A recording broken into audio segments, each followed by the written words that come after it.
3 o'r gloch, croeso. Croeso nôl I 10 am 3. Helen dwi, a heddiw, yn Ton yr Efail, mae hi'n braf. Mae hi'n wyntog, ond mae hi'n braf, a dyw hi ddim yn bwrw glaw. Croeso I uned 21. What a coincidence. If you've been using our digital resources to help you revise on learnwelsh.cymru, we today are having Gwers 21, but the commands we're doing, the instructions we're doing this week are actually also in uned 21. So take a look at our website, learnwelsh.cymru, and go to 21. Yeah, that's it. Yesterday, we had quite a lot of new vocabulary. Let's revise. How do we say, I stand in front of this board now, how do we say to wake up? Deffro, da iawn. To get up. Codi. To tidy up. Tacluso, da iawn. Dyma nhw. Deffro, codi, tacluso. Yeah. And to make them into commands, we know we just take off the O and add an. So wake up, deffra, get up, coda, tidy up, taclusa, and helpu in the command form would become helper. Diam. But we also at the end of the lesson yesterday learned the very useful go, which is cer. A diolch yn fawr, Tony. Tony asked a question at the end of the lesson, saying he knows that help is helpa, but when we say go and help, where is the command form? Well, the command form is in the cer part. So cer I helpu. Sorry, squeaky taps. Cer I helpu. Cer I helpu. Diam. So you try these. Go and help Jack. Cer I helpu Jack. Go and help Mam. Cer I helpu Mam. Go and help Dad. Cer I helpu Dad. Da iawn. Go shopping. Cer I siopa. Remember in Welsh and Gymraeg, we always say mynd I. Cer I siopa. Tidy up. Cer I dacluso. And maybe one more. Go and read. Cer I ddarllen. Now, today we're going to extend a little. Think about it. When we're giving these instructions or commands, we often have a your in. Eat your, drink your, finish your, do your. So the Welsh word for your is do. Do. Do. Just say it. So there's your phone. Dy ffôn. Dy ffôn. Dy ffôn. A chi? Dy ffôn. Now then, do you remember yesterday? How do we say 20?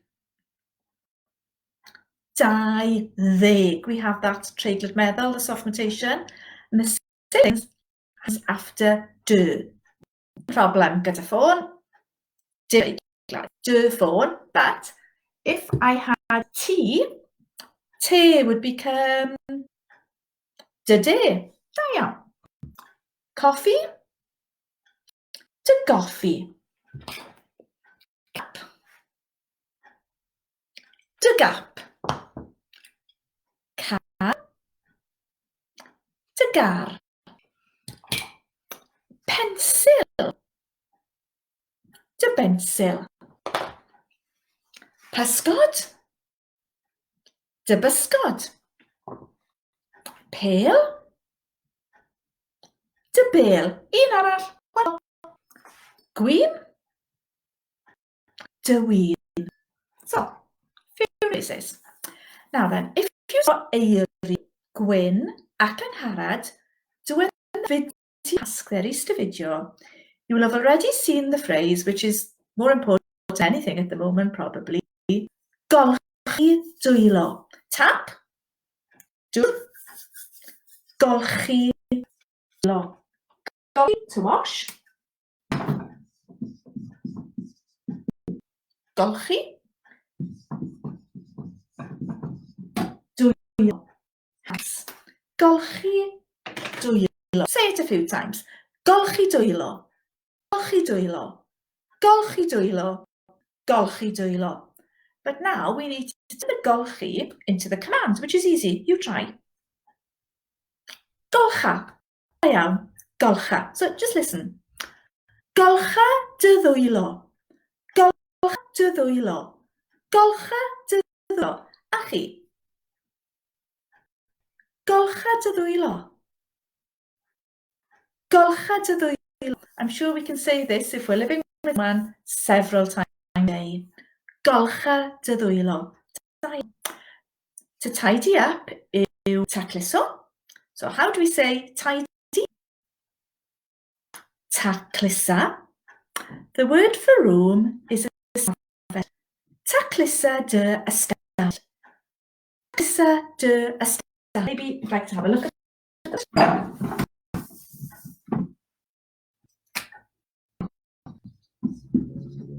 Quite a long word. Ystafell. Ystafell. Taclusa dy ystafell. What else? Dy ddwylo. Tidy your room. Taclusa dy. Da iawn. That's it. One more command. Do, make, is the same in Gymraeg and really simple. And it's simply gwna. So we've still got that a. Gwna. Gwna. So, what am I saying? Gwna dy waith. Gwna dy wely. Waith and gwely, so I'm sure you can put those together. Eto, a chi. Do work. Gwna dy waith. Do your bed. Make your bed even. Gwna dy wely. Waith. Gwna dy wely. So, the main thing we've learned today is dy. Your challenge. Look at the room.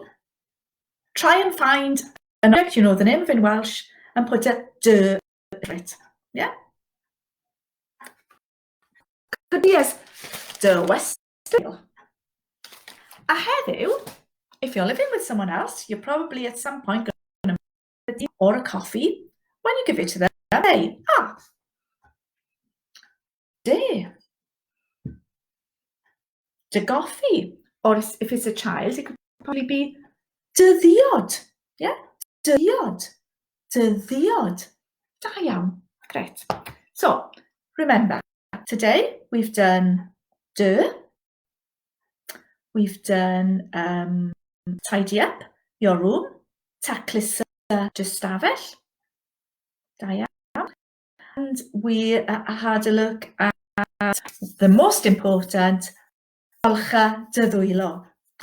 Golcha dy ddwylo. That's it.